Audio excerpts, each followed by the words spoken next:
Bom, então bom dia a todos, bom dia a todas. Hoje nós vamos continuar, né, aqui na redação. Na aula passada a gente estudou introdução, como é que faz, quais são os tipos, né, quais são as diferenças, né, a gente viu tudo isso e das conclusões, né, da proposta de intervenção. Então a gente já estudou da redação como é que ela funciona, como é que se corrige, né, quais são as competências, né, a gente viu também como é que se estrutura uma introdução, como é que se estrutura uma conclusão.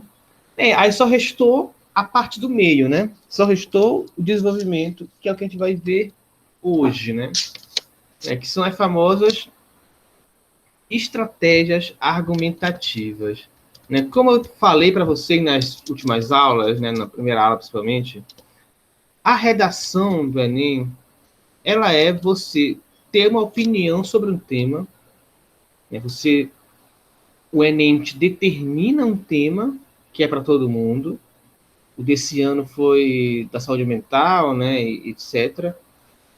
E aí você vai opinar sobre isso, né? E a aula passada a gente estudou isso, o que é tese, né? Tese a favor, tese contra, qual que é melhor, que não tem melhor, o que tem é você ter uma tese suficientemente boa para trabalhar na sua redação. Né? Então, é nesse sentido, é nesse formato. E aí, para poder dialogar com a sua tese, você precisa argumentar em favor dela. Né? Você vai argumentar em favor dela. E o que seria argumentar em favor dela? Argumentar em favor dela seria justamente você escolher argumentos, referências, materiais que vão contribuir para tornar a sua tese mais convincente. Então, a proposta de uma dissertação argumentativa é convencer o outro de que a sua tese ela é concreta, ela é possível, ela é certa, né? Ela é mais forte, ela é mais correta que outras. Né? Então, basta você ter argumentos fortes. Aí você me pergunta, professor, eu até tenho argumentos, né, mas não sei se eles são tão bons assim. Então, é por isso que a gente tem aqui essas estratégias argumentativas que vão estar ajudando você a pensar em argumentos melhores ou a fortalecer os seus argumentos, né? Então, vamos ver aqui. A gente viu, né, na competência 2, né, que ela pressupõe compreender a proposta de redação, né, a gente estudou isso, e aplicar conceitos de várias áreas do conhecimento para desenvolver o tema, dentro dos limites estruturais do texto dissertativo argumentativo. O que ele quer dizer com isso? Ele quer dizer que você precisa ter um repertório sociocultural. Né? Esse repertório sociocultural seria basicamente o seu conhecimento do mundo, né? As suas referências dentro do mundo. Né? Então, essas referências elas não precisam ser apenas referências conceituais. Né? O Enem espera de você que você conheça, né, teoricamente, né, que você tenha estudado todas as matérias, né, português, literatura, química, biologia, história, geografia, química, biologia, que tenha estudado tudo isso, tenha aprendido e saiba se utilizar desse conhecimento para sua vida, né, para relacionar com temas do dia a dia. E na redação seria uma forma de você aplicar isso. Né? Mas, naturalmente, não são só esses saberes que você tem, essa referência que você tem no dia a dia. Né? Esse repertório sociocultural, ele perpassa, além desses conceitos de área de saber que você estudou, né, no seu ensino médio, no seu ensino fundamental, também vão ter aquelas referências culturais da sua vida, né? Como filmes, como séries, como novelas, música, literatura, anime, quadrinho, né? Fanfic, o que for, né?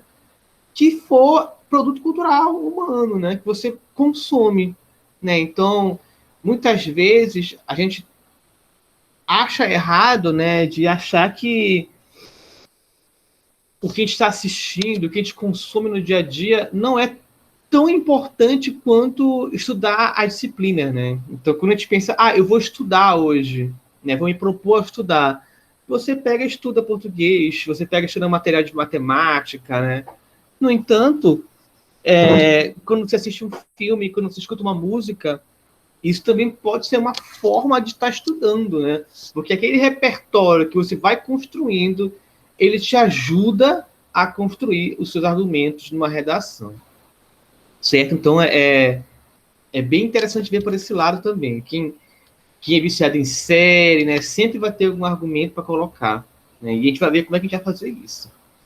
Uma outra forma de repertório sociocultural seria aquele da informação.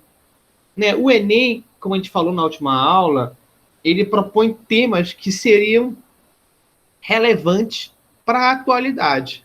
São temas que são debatidos atualmente, né? Que são importantes, que estão em voga, que estão em discussão, né? São temas importantes que aí você, né, vai ter que estar inteirado, né? E é isso que é interessante também, né? Que às vezes, quando alguns professores pensam em adivinhar o tema da redação do Enem, eles já propõem algo como o tema mais famoso, né? O tema que está mais em voga, né? Então, por exemplo, ano passado, muitos professores tendiam a colocar a pandemia como um tema de redação.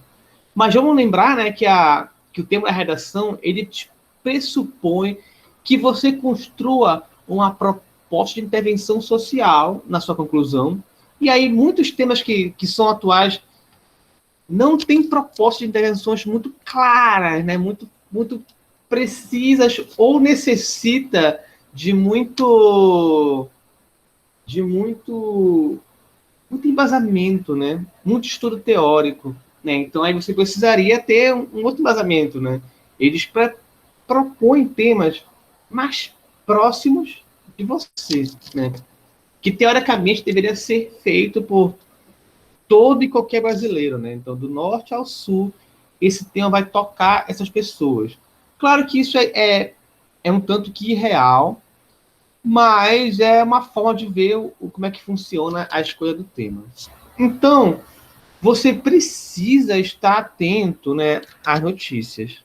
Né? Quem aqui não gosta de ver jornal, quem aqui não gosta de ler jornal, né? Então, infelizmente, né, você vai ter que ler jornal, você vai ter que estar inteirado nos assuntos, você vai ter que estar atento, visto que essa atualidade, né, é uma das forças que você vai ter na sua redação, né?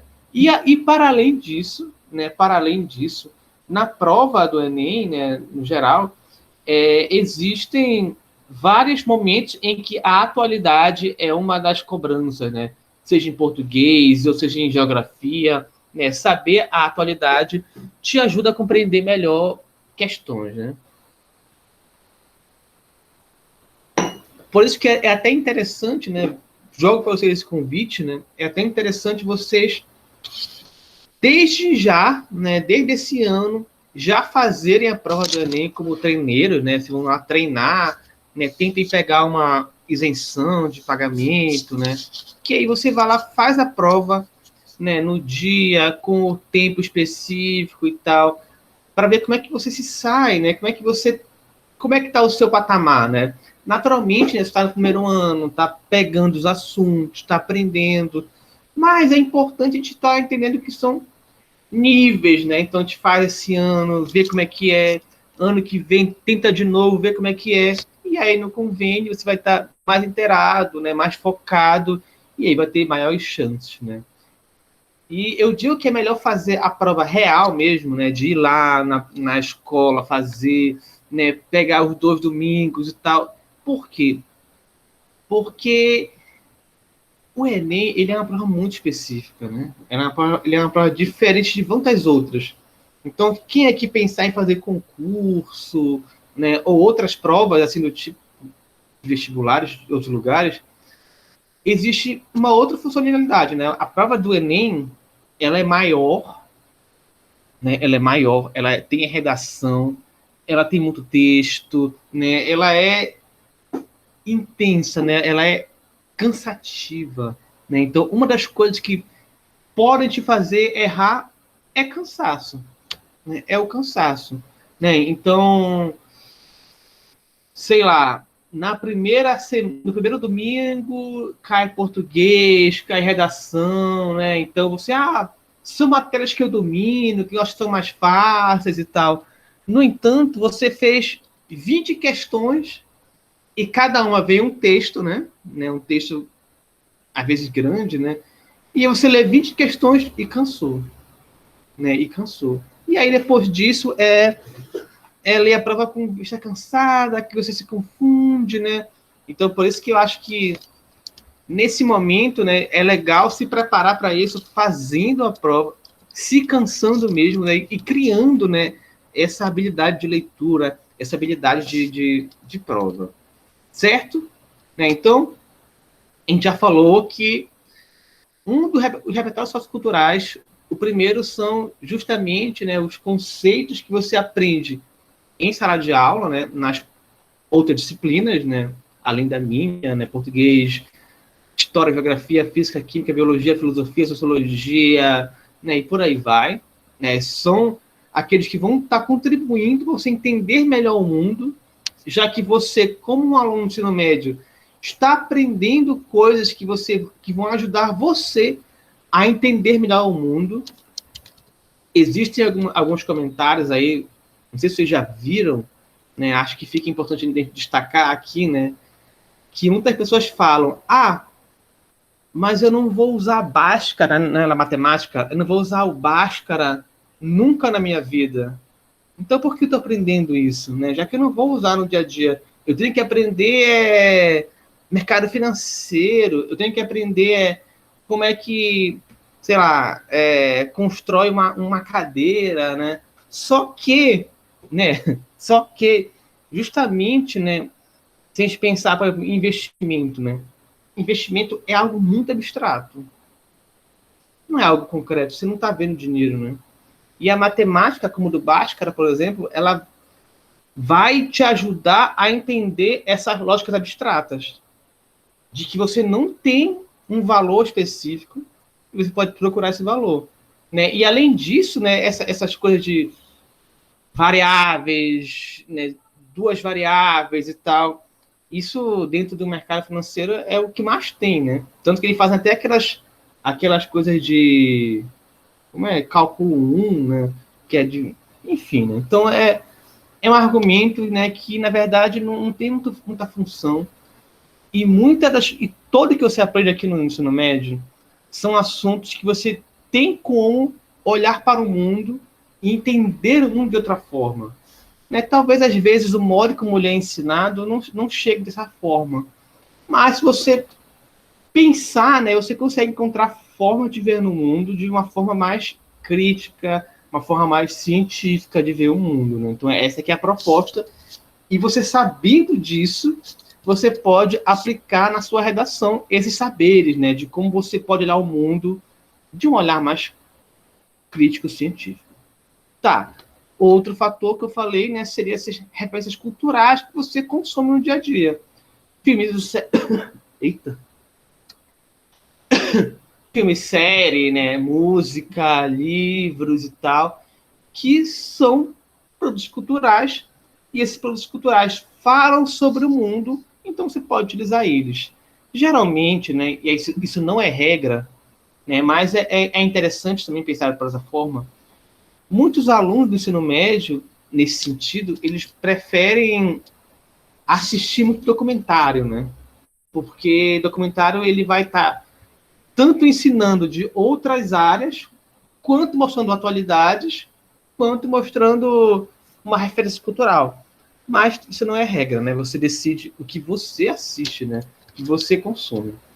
Outro repertório são as informações, né? Notícias, reportagens, artigos e dados, né? Que você precisa estar atento, né? Você precisa, como um ser humano que está no mundo, que interage com o mundo, Você precisa conhecer o seu mundo, conhecer o seu arredor, para poder agir sobre ele, né? E, por fim, existem as citações de referências de personalidades, celebridades, especialistas, né, que vão ajudar você a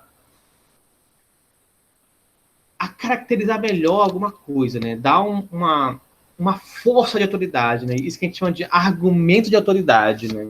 Isso assim, tanto pode ser muito bom no Enem, isso é muito bom, é muito interessante, é muito importante, né? Que mostra que você conhece, né, as coisas, conhece os assuntos, conhece os especialistas, né? Conhece a área em si. Mas muito cuidado quando você está fora do Enem, e aí pensando em debates, né? Debates do dia a dia, das internet, né? Alguns debates que as pessoas simplesmente colocam uma autoridade lá no assunto e se eximem de realmente pensar por si, né? Claro que a autoridade, ela tem a especialidade, né? Tem a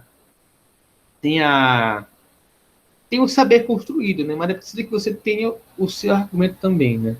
Então, mas vamos pensar na nossa relação, né? Que aí, nesse caso, é muito interessante você estar pautado nas referências, nas citações de celebridades especialistas.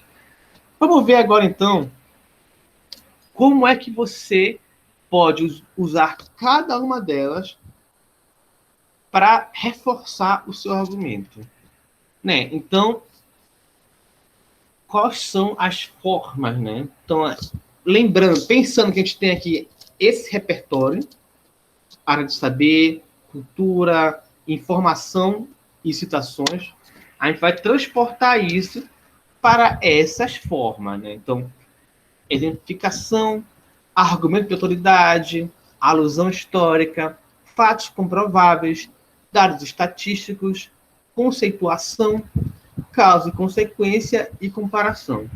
Né? Então, a gente vai ver aqui uma por uma, né, com calma, né, com exemplos, e aí vocês vão meio que encerrar, né, a redação. Né? A gente já viu estratégia da introdução, já vimos conclusão, e essa aqui é a estratégia da argumentação, né, dos seus 2 parágrafos intermediários. Vamos ver aqui, então, caso por caso, né, para poder fechar essa situação. Então, exemplificação. Né? Como a gente viu aqui, né, no conceito, exemplificação seria você trazer como exemplos fatos, notícias ou repertório cultural. Né? Eu peguei aqui, né, já para trazer uma desmistificação do conteúdo, né, eu peguei esse exemplo em que o autor, né, da redação, ele utiliza o filme Vingadores, né? Então, como eu falei para vocês, vale o seu repertório. Você não precisa... eu só vou consumir os filmes cultos, os clássicos, né? Só vou ver esses filmes difíceis, porque só eles que valem. Na verdade, o que vale é a sua capacidade de utilizar o que você tem, o que você sabe na sua redação. Né? Então, em 2019, na FUVEST, o tema foi a importância do passado para a compreensão do presente. Vamos ler aqui o argumento da pessoa. Thanos, vilão do filme Vingadores Ultimato, viaja para o futuro apenas para descobrir que seu plano de assassinar aleatoriamente metade da vida do universo fracassou. Os Vingadores, sofrendo de perdas, descobrem uma forma de trazer todos de volta. Nesse sentido, o Titã percebe que, em verdade, ele teria que apagar a memória dos 50% remanescente, para que estes não tenham consciência do que ocorreu e prosperem alienados. Fora da ficção, é fato que o longa demonstra como o passado é essencial para a realização de uma análise crítica do presente, aquele funcionando como um parâmetro de comparação para este. Então, percebam aí, né? A pessoa se utilizou de um filme muito famoso, né, muito rentável, muito conhecido, muito popular, né, na sua uma argumentação, e funcionou muito bem, né, porque ele conseguiu trazer o que precisava trazer, né, e concordando com o tema, né, que no filme fica claro, né, que as lembranças do passado, né, naturalmente modificam o modo como você compreende o presente, né? Então, se ele tivesse apagado a memória das pessoas no passado que ficaram, né, então talvez o plano que ele tinha funcionasse, né, da forma como ele queria, né? Então é para esse sentido. Então, nesse caso, é uma exemplificação. Você poderia também utilizar um fato do cotidiano, né, uma notícia, né, mas esse aqui ele se utilizou do repertório sociocultural que ele dominava, né? Vamos ver outro exemplo aqui. Argumento de autoridade, né? Nesse caso, né, foi como você tem mais cedo, né? É quando você traz uma citação de uma autoridade, né, de um especialista, né, de um saber, de uma referência da área, para tornar o seu argumento mais forte, né? Então, olha só que como ele fala. O sociólogo Michel Foucault afirma que nada é político, tudo é politizável, tudo pode tornar-se político. A publicidade politiza o que é imprescindível ao consumidor à medida que abarca a função apelativa associada à linguagem empregada na disseminação da imagem de um produto, persuadindo o público a adquiri-lo. Então, ele está falando sobre publicidade, né? E como que a publicidade controla os sujeitos. E aí eles utilizam a citação do Foucault aqui para fortalecer o seu argumento. Naturalmente que a pessoa que colocou esse argumento, ela poderia apenas colocar a publicidade para frente. Mas, ao trazer a citação, né, do Foucault, né, tornou o seu argumento muito mais forte, né, muito mais válido, né, porque está embasado numa autoridade. Né, isso aqui é interessante. Agora fica aí a recomendação, né, de que você pode criar uma listinha, né, de citações que você acha que seria importante, né, que valem para várias coisas. Na internet tem também esse tipo de material, né, que aí, no caso, você precisaria saber algumas principais, né. Muitas delas são de filosofia, que você teoricamente estuda aí na faculdade, ou no ensino médio, né? Mas existem outros autores que a gente não estuda no ensino médio, né? Então valeria a pena você procurar por fora. E aí tem uma outra situação, uma outra dica, né? De que forma citar, né? De que forma? Né? No caso aqui, a pessoa cita diretamente, né? A citação direta seria basicamente você pegar a fala da pessoa e transcrever no seu texto. Aí você faz uma cópia. Você copia e cola. Mas também existe a citação indireta. Nessa citação indireta, você se apropria do discurso da pessoa e insere nas suas palavras. Nas suas palavras. Então, se a gente está aqui com essa que está aqui no quadro, né? Como é que a gente poderia transformar essa citação direta em indireta? Né? A gente poderia ser algo assim. O sociólogo Foucault, né, considera, né, que, na verdade, nem todas as coisas que estão no mundo são políticas, mas elas se transformam nisso, elas se politizam, e aí, nesse caso, todas as coisas podem tornar-se políticas. Nem todas as coisas são, mas elas podem tornar-se. Né? Então, eu entendi a citação, eu entendi a frase, e aí eu posso transformar essa frase numa fala minha. Mas, claro, referenciando quem foi seu criador. Né? É uma outra forma de citar uma autoridade. Certo. Também tem a alusão histórica. né? Nesse caso, você vai retomar algum saber histórico, algum fato histórico que você viu no ensino médio, matéria de história, ou que você viu em outros lugares, para mostrar essa diferença dos anos, né? Então, esse caso aqui é sobre escravidão. Vamos ver aqui. Há exatos 122 anos, era declarada ilegal a propriedade de um ser humano sobre outro no Brasil. Contudo, a Lei Áurea, curta, grossa e lacônica, não previu nenhuma forma de inserir milhões de recém-libertos como cidadãos do país, muito menos alguma compensação pelos anos de cárcere, para que pudessem começar uma vida independente. Então, veja só, a pessoa ela traz um argumento histórico, né, de 100 anos atrás, né, não precisava ter toda a especificidade de quantos anos são, né? Geralmente, quando é uma redação que você não sabe a data, você estipula, né?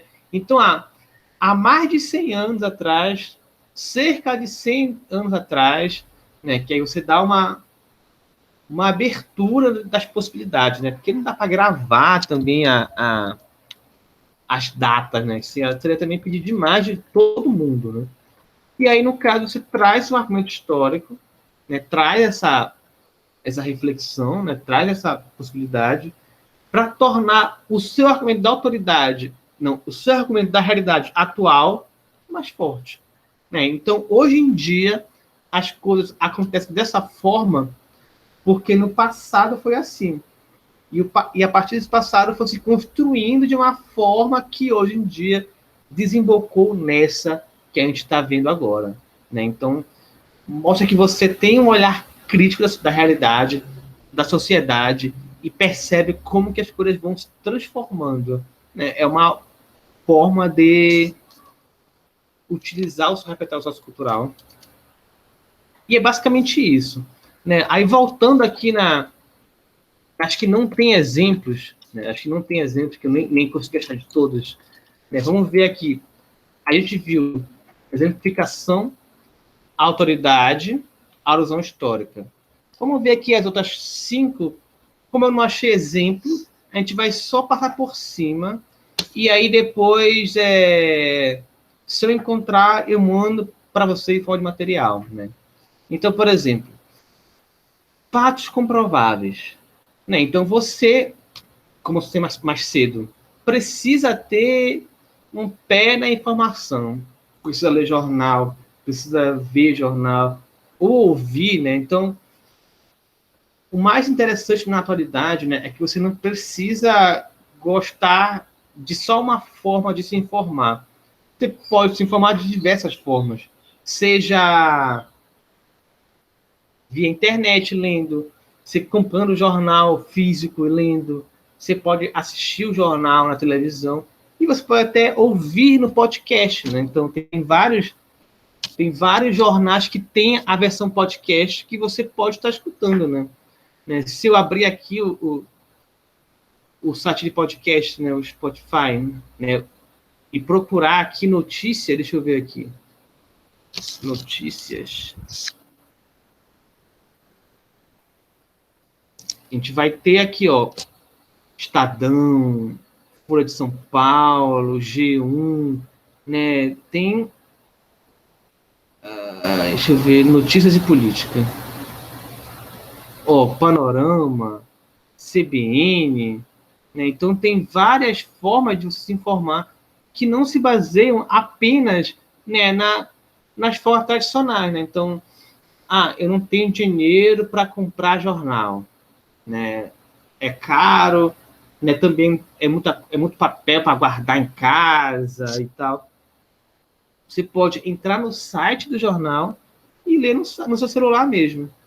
Ou você pode, eu não gosto de ler, acho chato, me cansa a vista, né? Você pode pegar um podcast do jornal e ouvir enquanto está descansando, né? Ou como eu faço, né? Ouvir o podcast de jornal lavando louça ou cozinhando, ou limpando a casa, né? Então, torna essas atividades que são chatas mais tranquilas e você ainda sai ganhando, aprendendo e se informando sobre o mundo, né? Já que é importante se informar sobre as coisas, né? Eu pensando agora, né, acho que vale a pena trazer uma aula sobre isso, né, da importância da informação, como buscar. Vou pensar nisso, né, vou pensar nisso. Mas, por enquanto, é nesse sentido, né? Você pode estar atento a informações de diversas formas, né? E não precisam ser também as grandes mídias, né? Então, eu não gosto de assistir Record, não gosto de assistir Globo, né? Acho que eles manipulam a informação. Então, você tem diversas fontes de jornais alternativos, né, que trazem outros olhares sobre o mundo, né? Vamos lembrar que cada veículo de notícias tem um olhar sobre o mundo, né? Tem uma ideologia, tem uma visão de mundo, né? Que aí você pode perceber ou não, né? Às vezes está muito claro, às vezes nem tanto claro, mas está lá. Por exemplo, né? Vocês sabem que há uma disputa aqui em Belém, né? Do jornal Diário e o Liberal, né? É uma disputa, né? É uma competição, né? De quem vende mais, né? E também uma competição política, né? Então é muito comum a gente ver a mesma notícia, né? A mesma, o fato é o mesmo, né? O ocorrido é o mesmo, mas a forma como é apresentada é diferente de acordo com o jornal, né? Porque uma vai estar dando um olhar, defendendo o seu lado político, ideológico, e a outra também, ou condenando o outro, né? Então é importante, no caso, nós temos um olhar crítico para isso, para entender que às vezes o fato ele vai estar muito decorado, né? Bem decorado para estar servindo a um discurso, vai estar servindo a uma visão de mundo. Logo, você deve estar atento para isso, né? Com um olho bem atento para entender tanto o fato, tanto essa visão de mundo que você pode concordar ou não, né? Não quer dizer que você precisa discordar, né? Você pode concordar, mas lembrando que a informação e os veículos de informação, eles estão no mundo para formar opinião, né? Para formar uma opinião. E, naturalmente, né, há uma escolha. Né? Não há imparcialidade em nenhum jornal. Não existe imparcialidade. Né? Por mais que seja uma meta, o esperado, não há. E aí cabe a você ficar atento para isso. E, naturalmente, também a gente não pode ser negacionista, né? Assim, sabendo que não há imparcialidade, eu vou simplesmente não consumir jornal mais, não me informar mais, porque tudo que eles falam é mentira. Aí já é uma atitude que você está sendo isento e, além disso, você não está levando em consideração que talvez você esteja respondendo a um grupo de ideologia, de formação, que também vai estar, sei lá, construindo a sua opinião. Né? Então, é importante a gente ficar atento para isso e ler os jornais. Né? Ler os jornais. Né? A gente pode fazer uma rodada na próxima aula de informatividade, né? De como ler jornal, como buscar, quais são interessantes, quais não são, né? E ficar cada vez mais informado, porque, voltando para a nossa aula, né? Não que a gente tenha saído dela, mas voltando para ela, usar fatos de notícias confiáveis, fatos reais que ocorreram, eles vão ajudar muito você a compreender melhor o mundo e trazer argumentos reais da sociedade. Né? Então, isso é interessante. Pensando que, muitas vezes, né, o que a gente entende do mundo é o que a gente acha e esse achado não tem pé na realidade, né? Então teve até uma polêmica esses dias, né, de uma discussão entre a Gabriela Prioli, né, que é uma crítica, ela é youtuber agora também, professora de relações internacionais, e ela discute com aquele monarque que é de um podcast doido aí, Flow, né? E aí ele fala que, eu tenho minha opinião, eu acho que é isso. E ela fala assim, tá, e cadê os dados? Aí ele, tem que ter dados. Ela fala, claro, tudo que você fala tem que ter que você opina nesse nível político, tem que ter um pé na realidade. Aí ele, então se eu não posso falar o que eu acho, eu não acho legal. Ela, tá, você pode falar, mas que seja pautado na realidade, e não só nossa fantasia, né? Então, por isso que vale a pena a gente estar sempre atento para esse tipo de coisa. Certo? Né? Qualquer coisa, na hora que a gente falar sobre informação, a gente vê esse vídeo e começa a entender um pouco por esse lado. Dados estatísticos, né? Que são o IBGE, por exemplo, esse censo, né? Pesquisas estatísticas no geral. Aí você pode falar com a pessoa, como é que eu vou lembrar, né, desses números, né, desses dados estatísticos, né? Geralmente, na tua prova da redação, né, vai ter o texto motivador, né? Esse texto, geralmente, vai ter dados estatísticos. E você pode pegar esses dados e transportar para o teu argumento, né? Então, é uma forma de você mostrar que você consegue se utilizar daquelas fontes ao seu favor, né? Então, fique atento a isso, porque isso vai apenas contribuir para o seu desenvolvimento. Mas aí fica aí a dica, né? Os corretores de redação do Enem não acham interessante você se pautar apenas nas informações contidas no texto motivadores, né? Acha que isso pode ser prejudicial, né? Acha que você pode estar sendo raso, né? Então você pode pegar algumas coisas de lá para debater com o seu argumento e as suas fontes, tornando-o muito mais aberto, muito mais relevante, né? Muito mais completo, né? Essa via é mais interessante. A outra, né, é conceituação, que é muito parecido com o que a gente viu na aula passada, na introdução, que seria você conceituar algo, definir, né, seja seu tema, seja algo no seu argumento que você vai definir a partir das áreas de saber, né? Então aqui vão entrar os saberes construídos e adquiridos na sua formação, né? Nas disciplinas que vocês têm aqui na escola. E aí, no caso, não precisa ir muito além, a não ser aquele que você já sabe, né? Você está aprendendo agora, você está estudando, ou você já estudou, né? Então, aí, no caso, fica muito mais fácil, porque você não precisa ir além, né? Já está aqui à sua disposição, né? Basta estudar e compilar que você já tem isso. Outras é causa e consequência, né? E comparação, né?